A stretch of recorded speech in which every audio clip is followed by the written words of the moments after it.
This shit smells good, dude. Oh my god, I can't wait to fucking drink this. Dude, oh my god. Oh my fucking god.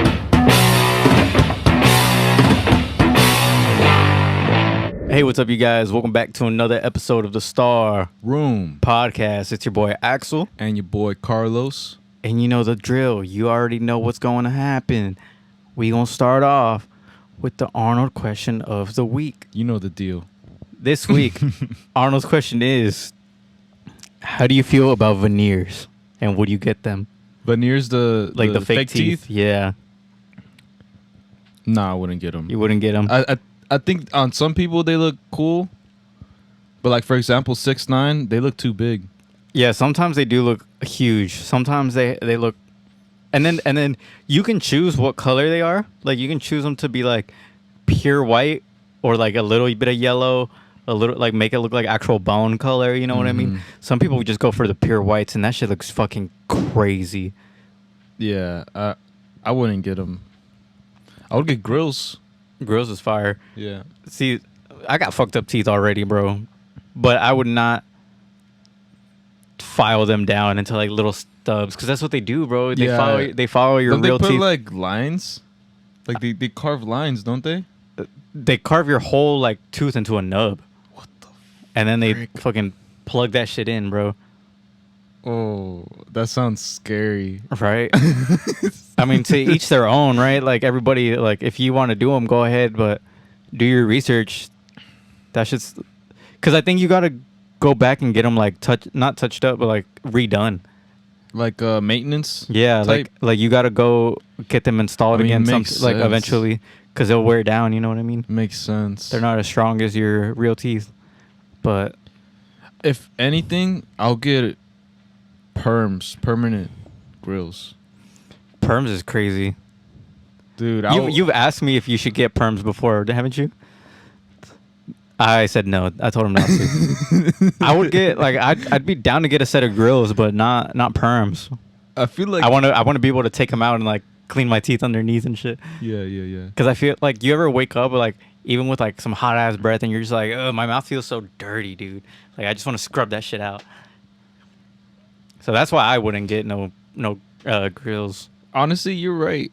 I'll probably just get the ones that go over your teeth. Yeah, the regular ones. Mm-hmm. But yeah, man, veneers is different. I guess because I've seen some veneers look good. Like I've seen some veneers look natural. You know what I mean? I think that's what puts me off about veneers is when you can tell they're fake. That's one thing. Isn't it all one piece too? Like, don't they? No, they do it tooth by tooth. For real? Yeah, you can get in a fight and knock a veneer out. Like if somebody knocked the tooth out. What? Yeah. Do they just glue it? I don't know how they put them in, but yeah. Interesting. So, did you know that Mario's creator is a psychopath? Hold up. What? Let me see if it's the same guy I'm thinking about. Yeah, him. No way, dude. Yeah. That boy's so wholesome. Nah, he's a psychopath, Shigeru Miyamoto, that's the GOAT right there. Shigeru Miyamoto. Shigeru That's Miyamoto. the boy that made Mario. That's the boy that made Kirby. That's the boy that did I think he did Legend of Zelda. Well, he's a psychopath. How, dude? So that's the GOAT right there. Whenever he was a kid, this this mother fricker used to kill turtles. He used to smash turtles or some no shit. way, bro. No way. Yeah. I don't believe this. And he used to this is an outrage. and he used to get bullied for it, bro. I demand a recount. No way you're doing my boy Shigeru Miyamoto like that. That's what I heard. I think it's true too. It makes sense, dude. Mario just freaking beats up turtles and shit. There's a theory that Mario's like a mass murderer. Yeah. But it's not because he's killing the Goombas and the turtles and the Koopas. You know Mario has like a shit ton of kills. Bro, he's in the billions. Cause in the handbook for the OG Mario Bros, or the Super Mario game, the first one, he They say that Bowser turned all the toads into like the bricks, and you're just running around smashing bricks. Mm-hmm. So that's all the little toad, like all the mushroom people, all the toads. What? That you're just straight murdering them. You're just straight destroying bricks for what? For a coin? For a mushroom? For a coin. That's crazy, dude. There's no way he killed turtles though. I think it's true, bro. No way. I don't believe It makes that. sense. I don't believe that. He's a changed man, I guess. He better be. Dude, imagine if he got like He- bodies like in his freaking closet or something. Of just turtles? I don't know. What if he like leveled up? Oh no! Don't say that. Don't say that. That kind of reminds me of the creator of Pokemon. It's kind of the same thing, but he wasn't killing no bugs or turtles or nothing. He would catch bugs. Oh yeah, yeah. He would catch like beetles and stuff, Yeah, and yeah. that's what made him. That's what I heard too. That's what made him want to make like a Pokemon game. That's Originally. actually dope. Yeah, because he would go out and find like cool little animals and stuff, and he wanted to make that into a game and stuff because you find and you discover new. Isn't Pokemon Nintendo? Yeah, But I don't know if he was doing that, bro. He was like straight up like just dropping them. like crushing them, like throwing them. and Oh shit. snap! Fuck no. I need more research on this, It's please. fricked up, dude. I demand a recount. And he used to get bullied for it. I would bully his ass too. Dude, I'll bully him too, bro. I'll bully him with you. I'll bully him with hashtag bring back bully. Freaking slap his head. What's up? I'm just kidding. Don't bully people. Yeah, don't bully people. What if I told you the Illuminati had a card game? No freaking way. This is called Illuminati New World Order. The game? The game. It was released in 1994. It was inspired by a book called the Illuminatus trilogy. Mm-hmm. So basically in the game, all you're trying to do is like achieve world domination, right? And you use that with cards. Mm-hmm. But what people started to realize after looking back at this game is a lot of these cards predicted the future. So there's two cards. One called Terrorist Nuke Uh-huh. and one called Pentagon. Oh my freaking gosh. And these talking. cards looked a lot like 9/11. Mind you, these were 1994. These were released in 1994. The Terrorist Nuke looked like the two towers, and then the Pentagon was the Pentagon, right? And then there's a couple cards. One called Censorship, and one called Political Correctness. Mm-hmm. And they think that this card is what's going on right now, right? Mm-hmm. So it's about, like, on the description on the cards, it's about, like, cancel culture, using pronouns, being vegans, like, you have to, like, it's not about the First Amendment, like, freedom of speech. Now you have to be, like, politically correct. Mm-hmm. So they say that this is the card that's going on right now, right? There's a card called Enough is Enough. Mm-hmm. And I'm going to put the cards up so y'all can see them, right? But this one, it's a guy screaming, but it looks a lot like Donald Trump. And then this is the one that's like, kind of like, ooh, should we even talk about this? You know what I mean? It's called Pizza for Secret Meeting. I don't know if you knew this, but on the Epstein's Island, like in the logs and stuff, Uh-huh. when they were like describing like bringing children and stuff like that, they would use code words, and one of those words was pizza. And I think the other one, I think they would say hot dogs too. So What the? I never knew this. so Pizza for Secret Meeting. What the heck? You gotta put that music. Dun, dun, dun. Dun, dun, dun. What the frick? And then there's other ones like flat earthers and stuff and all that, but there's a lot of coincidences in this card game. And then the imagery on the cards is like kind of crazy. You think Epstein is still alive? No, I think he was murdered. I don't think it was suicide. I think he was murdered. I don't think it was suicide. Because apparently, like, the cameras in his cell weren't working or something like that. I don't know. I don't know a lot of details about it. I don't want to speak too much, but It's crazy though. would you want to play this card game? If I can find this card game, would you want to play it? Well, how do you like? You just gotta reach world domination. Yeah. Hell yeah, I'll play that.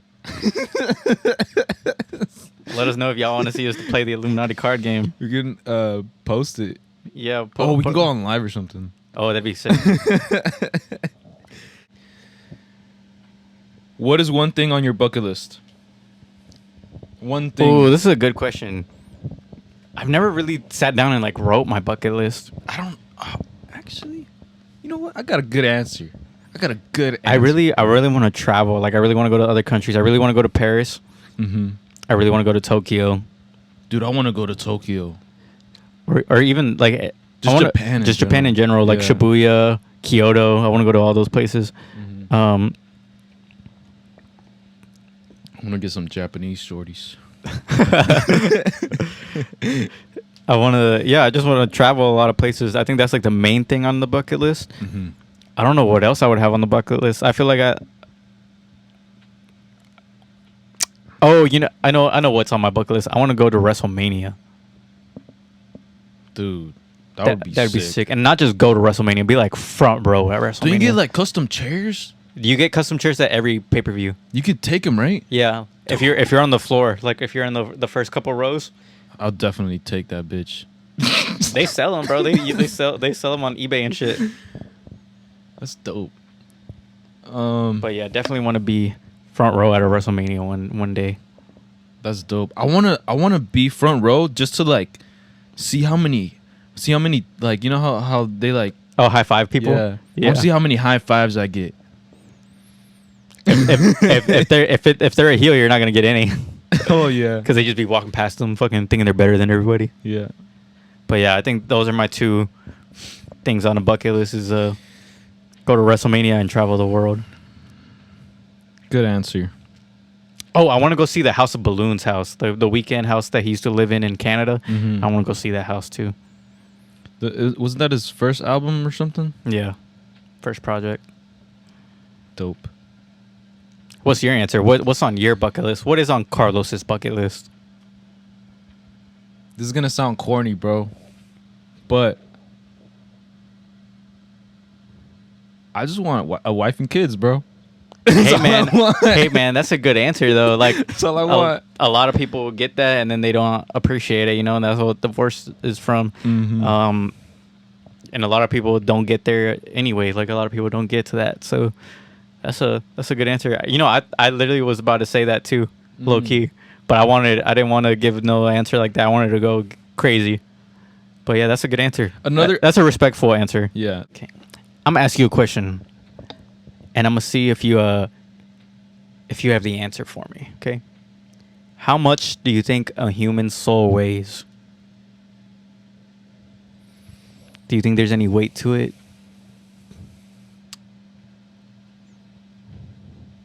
A human soul is basically like a ghost, right? It's your soul, yeah. Spirit. Let's just say 5 pounds, 5 to 10 pounds. So this is a question that Duncan McDougal wanted to answer. Mm-hmm.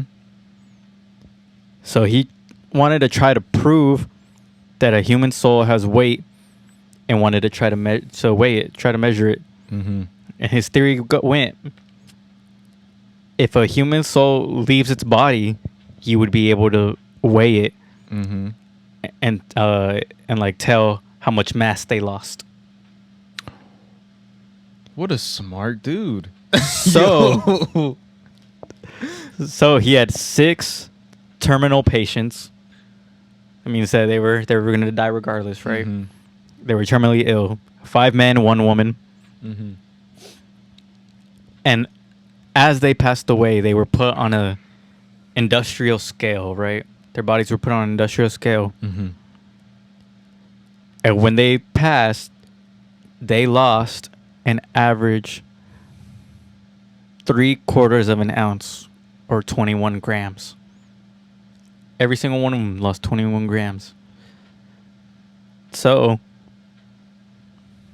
his theory is a human soul weighs 21 grams, or 3/4 of an ounce. Whenever someone dies, don't they shit?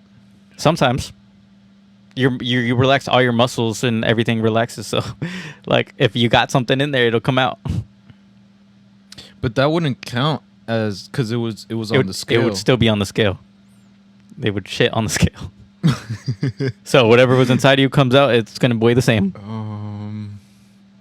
They lost 21 grams. Damn, dude, that's dope. Almost an ounce. Like the research is dope. It's kind of fucked up, low key. You just take dying people and put them on a scale. Like here, before you die, I'm gonna put you on a scale. And then he tried to do this with like dogs and stuff, and it got the experiments got super fucked up because he couldn't find terminally ill dogs, so he just had to put dogs down. Oh my fucking god! What a psychopath! Yeah, dude. so shit got super fucked up after that. But yeah, so that's in conclusion, that's the 21 grams theory.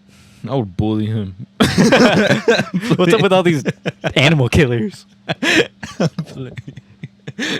Imagine you're on your deathbed and somebody's like, "Hey, I'm gonna weigh your soul real quick." That's insane. And you can't do anything. You're just like, I guess. So I wanted to bring up Sting's retirement and Undertaker speaking on it, and he said if they would have fought, Undertaker would have won. He said he would have won. He said Undertaker said he would have won. I think he would have won too. First, thank you, Sting, bro. Yeah. Enjoy your retirement. Thank you, Sting. Thanks to Sting for sure. I feel like that's one of the goats. That's one of the the OGs, you know. Oh yeah, Sting for sure, yeah. But I'm saying that I was gonna say that Sting versus Undertaker is like one of the biggest wrestling what ifs that we never got. You know what I mean? They should have wrestled, man. I know, dude. They fumbled that bag so hard. They would have, dude. They should have made it a main event. Got that. That money, should have. bro. That shit could have easily been Undertaker's last match, because that's when that's around the time that Sting came back to WWE for a little bit. Mm-hmm. That would have been epic. But they just had to fumble the bag, you know. But man, retiring from AEW 29-0, he went undefeated in AEW. Dang, that's dope. Bro, did you see his sons dressed up like him? Oh yeah. That's dope. That was crazy. I forget. I don't know which son. Like I don't know which name, but the one that was dressed like Wolfpack Sting, the Red Sting. Yeah. He said he never wanted to wrestle, but hey, man, that kid can go. There, he should rethink because he was doing some crazy stuff. But yeah, man, Sting versus Undertaker should have been. Would have been like one of the biggest matches of all time. Mm-hmm. Sucks that we never got it. You know, Undertaker retired a few years ago. Sting's just now retiring, which is crazy because I think Sting's is like 60. I think 64 years. Yeah, that's what I'm telling you, bro. Sting's 64 years old and he's just now retiring. Dude, Ric Flair's 75. Yeah, man. Chris Jericho's 53. Edge is 50. Yeah, bro. Our childhood's old, dude. Damn, what the fuck? Dude, that's crazy. Sting is old. And he was still fucking wrestling, dude. That's why his retirement's such a big deal, dude. That's crazy. That man's been wrestling since the 80s. He looks like in shape too. Like he still goes. Crazy. The fact that Sting is 60 and he looks the same, dude. Yeah, dude. I'm not gonna lie. That's crazy. He doesn't even look 60. It's definitely the face paint. The face paint. I'm for sure the face paint like hides it pretty good. Mm-hmm. But yeah, man. Thank you, Sting. Enjoy your retirement, man. Thank you, Sting, for real. Since we're on the topic of wrestling, you know, we just talked about some positive stuff about Sting, but I'm gonna bring out some negatives, the darker side of wrestling real quick. You remember Tommy Dreamer? I think that it sounds familiar. He was on ECW. Oh yeah. You know who Paul Heyman is, right? Mm-hmm. Obviously, wise man. You know. Oh, shout out Paul Heyman. Because he's the first person for this year's Hall of Fame. Yeah. I saw that. Well, this is about history between Tommy Dreamer and Paul Heyman. Okay. Because back in the day, Paul Heyman used to own ECW. Yeah. Right.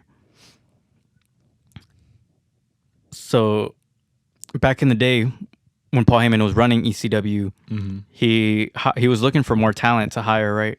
Yeah. So he ended up hiring Taz and Tommy Dreamer. Mm-hmm. And Tommy Dreamer had a match, and in the background he had a bunch. He had people giving him a standing ovation, in his first match. Mm-hmm. Not first match ever, just first match in ECW. And Paul Heyman pretty much ECW was a bunch of bad guys. They didn't really have a good guy. They didn't have a face. They didn't have a baby face. So when he saw people giving Dreamer a standing ovation, he was like, "This is gonna be my guy," right? He started booking him as a baby face. Mm-hmm. Tommy Dreamer had a rivalry with the Sandman, Mm-hmm. where at the end of the match he had to take 10 lashes with a cane, with one of the kendo sticks, and that pretty much solidified Dreamer as the babyface, because they had to watch this bad guy just whoop him. You know what I mean? That made him a top star, ECW. He got super close to Paul Heyman. He built trust with him. He even would help with the merch, Mm-hmm. with the show. He would book the matches and stuff, because that's how much Paul Heyman trusted Tommy Dreamer, right? But behind the scenes, Paul Heyman didn't have money to keep ECW running, right? Mm-hmm. So he would take loans from Vince McMahon, and WWE was basically keeping ECW afloat.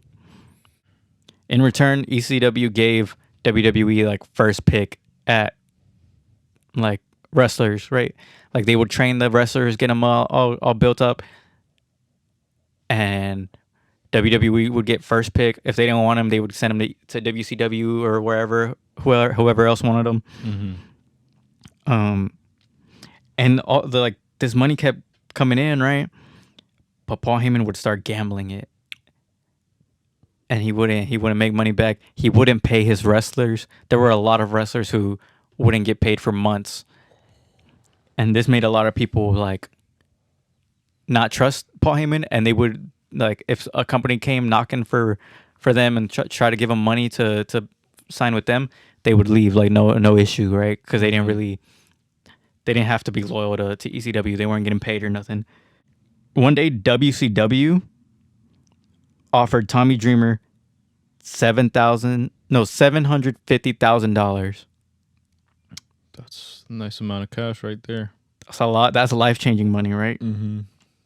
But Paul Heyman begged Tommy Dreamer to stay, because that was his favorite guy. That was the guy he put his trust into. He told Tommy Dreamer if he left, ECW would crumble, right? Mm-hmm. And then Tommy, being so close to Paul Heyman, he decided to stay. Dang. And eventually, ECW went out of business anyway. WWE bought ECW, all this. Yeah. A lot of ECW guys didn't have a job. But Paul Heyman himself was already signed to a WWE contract to for commentary and for other stuff. And this pissed Tommy Dreamer off, dude, because he was so loyal to him. Mm-hmm. And Paul Heyman basically did nothing for him after that, right? So obviously Tommy Dreamer went back home, lived with his parents, all that. He was super depressed. Mm-hmm. But one day he got a phone call from Paul Heyman and said that he got Tommy Dreamer a contract with WWE. Mm-hmm. And he told Tommy Dreamer he was going to be at the next WrestleMania, right? So obviously him being super excited to be part of WrestleMania, Mm-hmm. Was ready to go. First he was going to be in one match, and then they changed plans, said he was going to be in a different match, and then changed plans, and he wasn't on the card whatsoever after that. Mm-hmm. So this pissed him off, dude, because he was like, Paul's basically just lying to him, like keeping him there. You know what I mean? Like he just called him a liar. He said he's not doing anything for him. Is this the story that I think it is? It might be. Okay, keep talking. And back in the day, you know, Texas venues would allow firearms in. Like they would let you walk in with a gun. No way. Because it was a different time back then. You know what I mean? Goddamn Texas. Texas. Goddamn Texas. So when Tommy Dreamer saw that, he made a plan that he was going to go shoot and kill Paul Heyman on commentary and then kill himself. I heard about this. I think you told me one day. Okay, keep talking. So, yeah, that was basically his plan. He was going to go shoot Paul Heyman in front of everybody, do his little pose, and then shoot himself in front of everyone, dude. And basically, like, cancel WrestleMania, you know what I mean? Because of that's that. crazy. Permanently fuck up WrestleMania. Holy shit. But before that ever happened, Jim Ross called him, right? Basically told him that they were still thinking about him, that he's still signed to WWE, that they're going to get him on the show, that they're going to do all this for him. And that one phone call made him not go through with his plan of killing Paul Heyman. Dude, Jim Ross. The GOAT. The GOAT, bro. Bro, imagine how different wrestling would be if we didn't have Paul Heyman. Dude, that's crazy. There would be no Paul Heyman guys like Brock Lesnar for his first stunt in WWE. I feel like he wouldn't have gone far without Paul Heyman. CM Punk being a Paul Heyman guy, like, because they would basically erase all of ECW. You know how they like basically give them like the Chris Benoit treatment. You know what I mean? Like erase everything from their website, like everything, anything to do with ECW. So like people like CM Punk, RVD, Sabu, Sandman, all of them, like they really wouldn't make it far in WWE. And think about it now, like think about Roman Reigns now. His character's so big because of like having a manager like Paul Heyman. Imagine if he was just on his own doing that. Yeah, that's crazy. It'd be so different. Like they would completely change all of wrestling. What happened to Tommy Dreamer? He had a successful career in WWE. Like he did good in WWE. But what happened? What is he doing now? He's a champion in TNA somewhere. What? Yeah, I think he's the digital media champion in TNA. I think that was the last thing I saw of him. That's crazy. Yeah, so he's been in TNA. That's good. He said this. He admitted to this on I don't know if it was his podcast or somebody else's podcast, but he was like, yeah, I went through some like deep depression and shit and almost killed Paul Heyman. Dude, that's crazy. That's got to be crazy to admit. I know. I'd be scared to admit that. Imagine Paul Heyman seeing that shit. I wonder if he's ever told Paul Heyman after that, like before then. Maybe talked it out or something. Yeah. But dude, that's crazy. That is crazy. Shout out Paul Heyman. Yeah, 2024 first Hall of Fame inductee. Well deserved, you know. But with that being said, we're going to end off the episode here. Thank you guys so much for watching. Make sure to like, comment, subscribe, ring that notification bell so you never miss a video. And that's going to be it from us. Thank you guys so much for watching. Been your boy Axel. And your boy Carlos. And we're out. Peace. Peace.